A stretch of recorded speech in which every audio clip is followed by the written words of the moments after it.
Most lives do not fall apart because of bad intentions.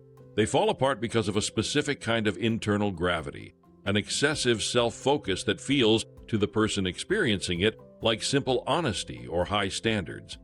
It begins with the way you talk. Over time, you may notice that nearly every conversation finds its way back to your own experiences. You replay interactions not to understand the other person more clearly, but to refine the point you should have made, to sharpen the argument, to correct the record, to win. You stop asking questions whose answers you don't already anticipate. Disagreement gradually stops registering as a different perspective and starts to feel like a failure of intelligence, judgment, or respect on the other side. This is the center of gravity problem. It operates as an unpaid cost, one that never arrives as a bill or an itemized list of grievances. Instead, it quietly raises the price of being around you.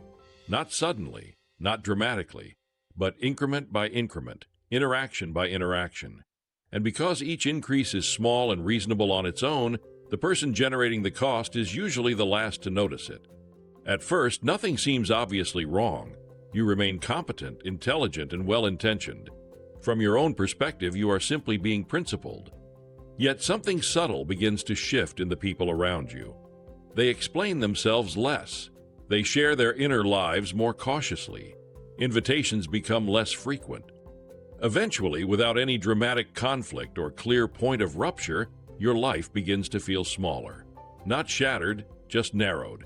This essay examines why excessive self-focus is so destructive, why it is so difficult to recognize from the inside, and how it can be corrected before the world quietly adjusts to your absence. To understand why this ruins lives, we have to examine the mechanics of excessive self-focus directly. It is not a loud personality defect. It is a quiet, persistent error in how reality is processed. When you have a center of gravity problem, your mind runs on a single default question. How does this relate to me? That question is not asked once. It is asked continuously, automatically, and often unconsciously. Over time, it becomes the primary filter through which conversations, feedback, and other people's experiences are interpreted. In practice, this shows up in three reliable ways. First, the conversational hijack. When someone speaks, you are not listening to understand. You are waiting for your turn. Their words are scanned for an opening, a hook where you can insert your own experience, your own interpretation, or your own correction. The moment you speak, the focus snaps back to you. To the other person, this feels like erasure. Their experience exists only long enough to trigger yours. Second, the feedback block. You develop what can only be described as a narrative shield. When someone suggests you might be wrong, incomplete, or miscalibrated, the information is not processed as data. It is processed as a threat. Your response is immediate explanation. You think you are being clear or precise. Others experience you as defensive, rigid, and fundamentally unteachable. Third, the empathy gap. You stop asking real questions. Not because you are hostile, but because you have quietly concluded that your internal world is more certain and more interesting than anyone else's. Curiosity declines, certainty expands. Together, these behaviors create a social tax. Being around you becomes work. People have to manage your reactions, phrase things carefully, decide which truths are worth the effort, and calculate whether speaking honestly will trigger a prolonged justification or correction. Over time, they decide it isn't worth it. This is how the narrowing happens. There is nothing mysterious about it.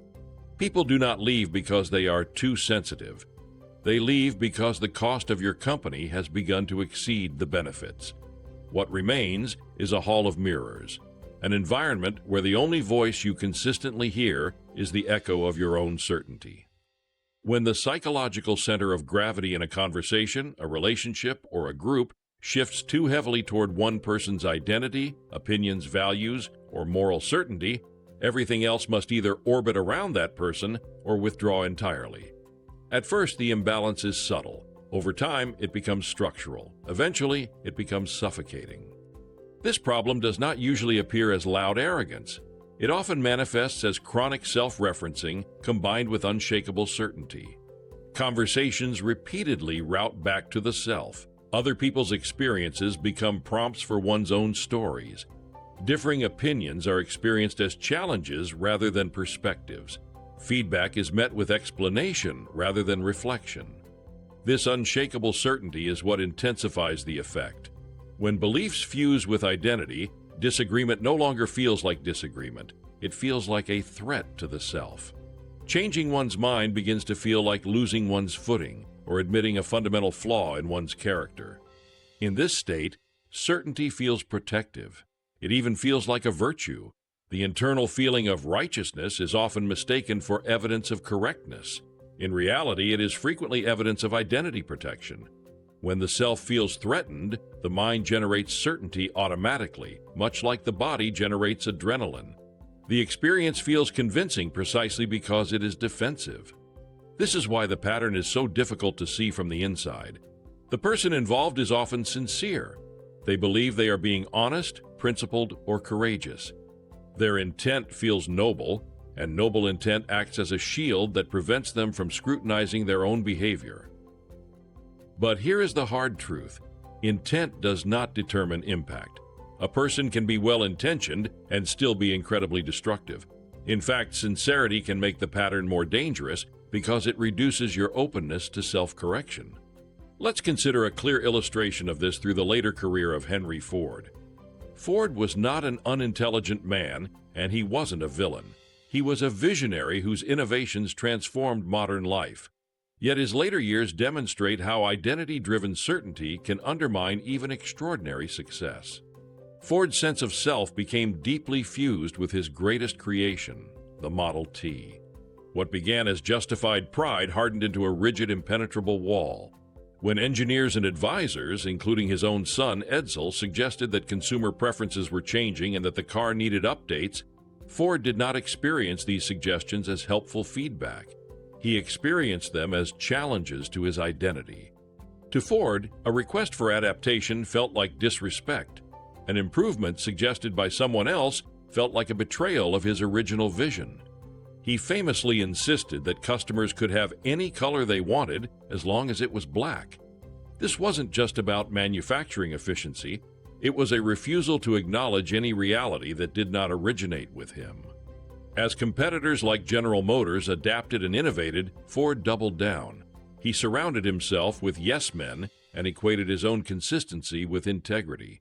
By the time reality finally forced a correction, his company had lost its dominant position, and his personal relationships had suffered irreparable damage. This outcome was not the result of ignorance. It was the result of an internal imbalance, where the self became heavier than reality itself. This brings us to the architecture of everyday conversation. It often shows up in the way we handle psychological oxygen. Every conversation has a limited amount of psychological oxygen. When one person consistently consumes most of it, the room does not explode. It suffocates. Even when it is unintentional, chronic self-focus is experienced by others as a form of aggression. Human beings are social creatures whose nervous systems are attuned to recognition. Attention is a signal of value. When you give someone your full attention, you are telling them they have value. When you repeatedly dominate the conversational space, others experience a subtle form of erasure. Most people do not respond to this erasure with a confrontation. They don't pull you aside and say you're taking up too much space. Instead, they respond by shrinking. They speak less, offer fewer ideas, and gradually disengage. The person at the center often misinterprets this withdrawal as deference or agreement, when it is more accurately described as resignation. As people stop returning, the feedback loop breaks. And without feedback, your self-perception becomes distorted. You begin to rely more and more on your own internal narrative, which grows more rigid over time because it is never challenged. To make this even more concrete, let's look at 3 common archetypes of how this trait masks itself. First, there is the intellectual architect. This person is often the smartest person in the room. Their self-centering manifests as a need to correct every statement. If you say you liked a movie, they explain why the cinematography was technically flawed. They believe they are being helpful and rigorous, but they are actually making the cost of talking to them so high that people eventually stop sharing their thoughts. Second, there is the moral martyr. This person's center of gravity is their own suffering or their own high standards. They use the language of values and ethics to dominate others. If you are tired, they are more tired. Their goodness becomes a weapon. People feel heavy around them because they feel they are constantly being judged against an invisible yardstick of perfection. Third, there is the eternal narrator. This is the person for whom every story you tell is just a waiting room for a story about themselves. You mention a trip to Italy. They spend 20 minutes talking about their trip to Greece. They aren't trying to be rude. They genuinely think they are connecting by sharing a related experience. But because the center of gravity always shifts back to them, the other person never feels truly seen. All of these archetypes fall into a tragic self-sabotage loop, or what psychologists call a confirmation loop. It works like this. Your certainty shapes your behavior. Your behavior produces withdrawal in others. You then interpret that withdrawal as evidence of your own superiority or as proof that you are misunderstood. This interpretation causes your certainty to harden even further. Your confidence rises precisely as your receptivity to reality falls. Modern social norms make this loop even harder to break. We live in an age of polite avoidance. People rarely offer direct correction because it is socially costly. Instead, they just ghost the relationship. Silence replaces feedback, and in the mind of the self-centered person, silence is easily mistaken for approval. By the time the consequences become visible, by the time the promotions stop coming or the spouse asks for a divorce, the process is already well advanced. Let's look at a real-life professional example. I once knew a consultant named Arthur. Arthur was a genius at efficiency, but Arthur had a center of gravity problem. He didn't just find savings for his clients, he made sure everyone knew that he was the only one capable of finding them. He would belittle plant managers in front of their staff. For a few years, Arthur was highly paid, but eventually, the cost of Arthur became higher than the value he provided. Clients stopped renewing his contracts. When Arthur eventually went broke, he didn't look at his own behavior. Instead, he told anyone who would listen that people can't handle the truth anymore. He was correct about the efficiency, but he was a failure at life because his brilliance had become a barrier. If you suspect that your life is narrowing, or if you recognize these patterns in yourself, the solution isn't about becoming a doormat. It is about calibration. It is about restoring an accurate feedback loop between yourself and the world. This begins with a simple practice, paying attention to the balance of space. Next time you are in a conversation, don't just listen to the words. Listen to the space. How much of the psychological oxygen are you consuming? Are you asking questions that you don't already know the answer to?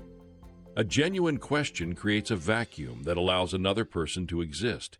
It also requires an honest examination of your motives. In any given interaction, ask yourself, is my goal to connect or is my goal to win? Most of the time, these goals are incompatible. Correcting someone on a minor point is rarely about the truth. It is almost always about status. Perhaps the most important step in restoring balance is learning to decouple your identity from your beliefs. We often treat our ideas like they are parts of our body. When someone challenges an idea we hold, we react as if we are being physically attacked. But ideas are not organs, they are tools. You can hold a value deeply while still leaving room for the possibility that your application of that value might be flawed. Disagreement does not have to be a threat to your existence. When you feel that flare of certainty rising up, that urge to explain, to correct, or to dominate, try to see it for what it is, a defensive reflex. Finally, we have to look at the most reliable metric of all, the after effect. Impact, not intent, is what determines the quality of a life.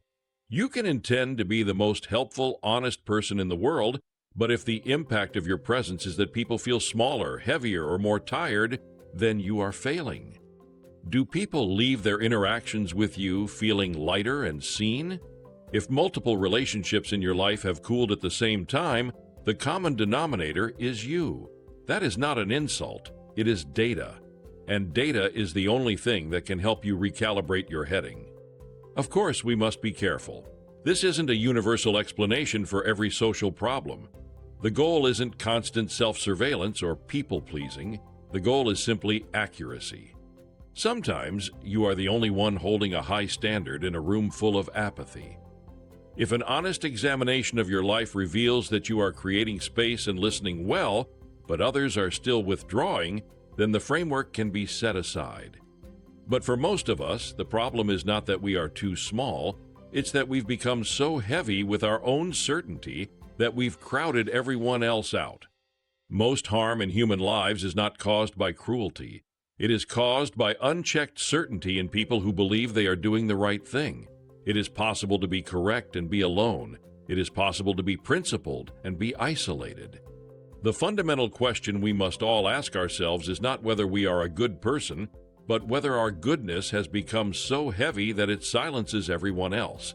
If you can recognize this pattern early, you can avoid years of unnecessary loss. And the reward is not just better relationships, it is a more interesting life. The opposite of chronic self-centering is not humiliation, it is presence. Presence is the ability to stand inside your own life without turning every room you enter into a mirror. It is the realization that the world is far more vibrant and more rewarding when you aren't the only thing you're looking at. When we lower the cost of our presence, the world begins to open up again. People share their secrets.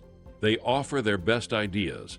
A life that was narrowing begins to expand, not because we did something spectacular, but because we finally allowed the people around us enough oxygen to breathe.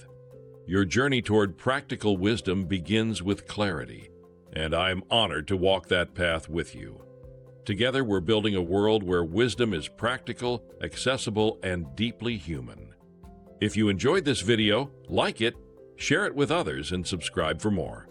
Thank you for watching, and as always, think deeply, live wisely.